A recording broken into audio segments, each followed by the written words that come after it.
Halo semuanya, selamat datang di pembahasan kita kali ini. Coba bayangin deh, Anda lagi duduk santai, mungkin lagi nonton TV atau baca buku, tiba-tiba dada kerasa panas banget, kayak ada bara api yang menyala di dalam sana. Serem banget kan? Apalagi kalau munculnya tiba-tiba, tanpa aba-aba sama sekali. Nah, hari ini kita bakal ngebongkar habis-habisan sains dan misteri medis di balik sensasi mengerikan itu. Kita cari tahu, sebenarnya apa sih yang lagi terjadi di dalam tubuh kita ini? Coba diingat-ingat lagi, pernah nggak Anda ngerasain panas yang intens dan super tiba-tiba ini? Rasa panasnya itu kayak pelan-pelan menjalar naik ke tenggorokan, bahkan kadang ninggalin rasa asam atau pahit yang tajam banget di mulut. Kalau iya, denger ya, rasa panik yang langsung muncul saat itu tuh valid banget. Wajar banget kalau Anda langsung ketakutan, karena rasanya emang kayak tubuh lagi ngasih sinyal bahaya yang super kritis. Dan biasanya nih, ketakutan terbesar yang langsung melintas di kepala kita tuh satu. Wah, jangan-jangan ini serangan jantung? Masuk akal banget sih kalau mikir gitu. Kenapa? Karena jaringan saraf di sekitar dada dan kerongkongan kita itu posisinya nempel, deket banget sama jantung. Jadi otak kita sering banget salah ngebaca sinyal rasa sakit itu. Tapi seperti yang bakal kita lihat dari data yang kita bedah hari ini, ternyata ini tuh cuma salah satu sensasi paling umum dari GERD. Dan yang paling bikin kaget, sensasi ini sering banget dipicu atau malah diperparah sama yang namanya anxiety atau kecemasan. Oke, kita masuk ke bagian pertama. Sensasi dada panas membongkar misterinya. Lanjut ke bagian 2. Sisi fisik GERD, mekanisme asam lambung. Sekarang, mari kita bedah anatominya sedikit. Bayangin aja tubuh kita ini punya semacam katup atau pintu alami yang misahin lambung dan kerongkongan. Tugasnya simpel banget sebenarnya. Jadi penjaga gawang biar asam lambung itu tetap stay di bawah.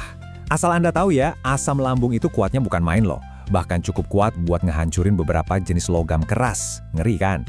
Nah, pas pintu otot ini mulai melemah atau kendor, asam yang super kuat tadi akhirnya bocor dan naik ke atas. Masalah utamanya, kerongkongan kita itu nggak didesain punya lapisan pelindung tebal anti asam kayak lambung. Jadi begitu cairan korosif ini nyentuh dinding kerongkongan, ya udah, iritasi dan luka langsung terjadi seketika.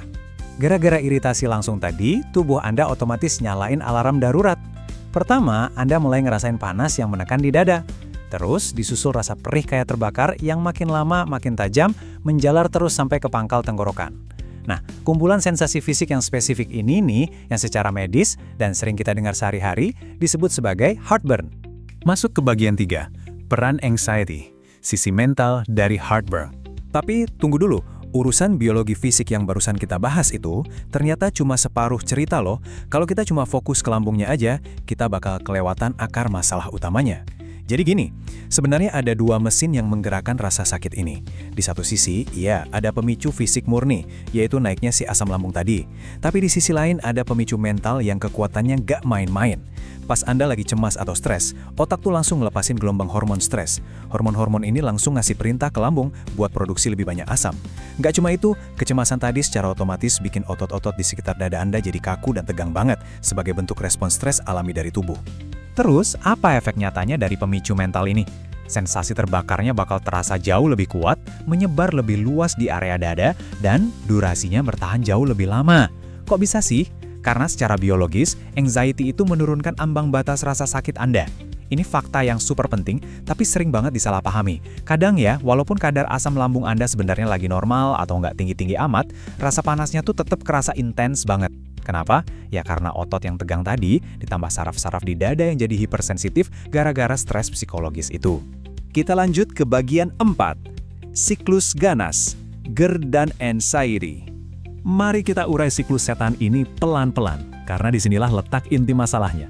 Pertama, asam lambung Anda naik, dada mulai terasa panas. Kedua, karena muncul rasa sakit mendadak yang mirip banget sama serangan jantung tadi, rasa panik langsung meledak dong di pikiran Anda. Ketiga, kepanikan mental ini ngirim sinyal bahaya ke seluruh sistem saraf, bikin otot-otot tubuh menegang hebat buat perlindungan diri. Dan keempat, stres dari ketegangan otot dan panik tadi malah maksa lambung buat produksi lebih banyak asam lagi.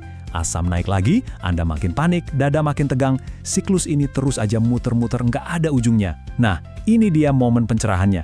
Inilah alasan utama kenapa keluhan Anda sering banget kambuh-kambuhan dan kenapa rasanya selalu luar biasa menyiksa, jauh lebih parah dari yang seharusnya. Oke, kita sampai di bagian 5, pendekatan holistik, solusi menyeluruh. Dengar penjelasan tentang siklus yang nggak ada ujungnya tadi mungkin bikin ngerasa capek duluan ya. Kayaknya nggak ada jalan keluar. Tapi tenang, kabar baiknya rantai penyiksaan ini tuh 100% bisa diputus. Penanganan yang benar-benar efektif itu butuh pendekatan dari dua arah. Anda pastinya bisa mulai dari hal basic, kayak perbaiki pola makan dan nyesuaiin gaya hidup buat jaga kondisi lambung. Tapi ngelola tingkat stres itu juga sama pentingnya, buat nyetop produksi hormon pemicu panik tadi. Dari data klinis yang kita bedah, sekarang ini makin banyak banget loh pendekatan yang pakai premium herbal atau traditional Chinese medicine. Kenapa ini menarik banget? Karena bahan-bahan ini diformulasiin khusus buat kerja ganda secara alami. Jadi mereka itu ngeredain iritasi di pencernaan secara fisik, tapi di saat yang sama mereka juga secara efektif nenangin sistem saraf Anda buat nurungin stres mental. Stres yang selama ini jadi bensin utama buat siklus ganas tadi. Jadi buat Anda yang sering terjebak dalam sensasi terbakar yang menakutkan ini, ingat satu hal penting ini baik-baik ya. Anda itu nggak sendirian, dan Anda sama sekali nggak lagi kena serangan jantung. Ini tuh murni cuma siklus biologis yang lagi bereaksi berlebihan, dan siklus ini sangat amat bisa dipatahin pakai pendekatan yang pas. Nah, pertanyaan sesungguhnya yang harus Anda renungkan sekarang adalah, apakah Anda bakal terus ngebiarin rasa cemas nyiram bensin ke dalam kobaran api di dada Anda? Atau Anda bakal mulai mademin apinya langsung dari akar fisik dan mentalnya hari ini juga? Pilihan ada di tangan Anda. Terima kasih ya sudah ikut ngebedah materi ini bareng-bareng, dan sampai jumpa di pembahasan mendalam kita selanjutnya.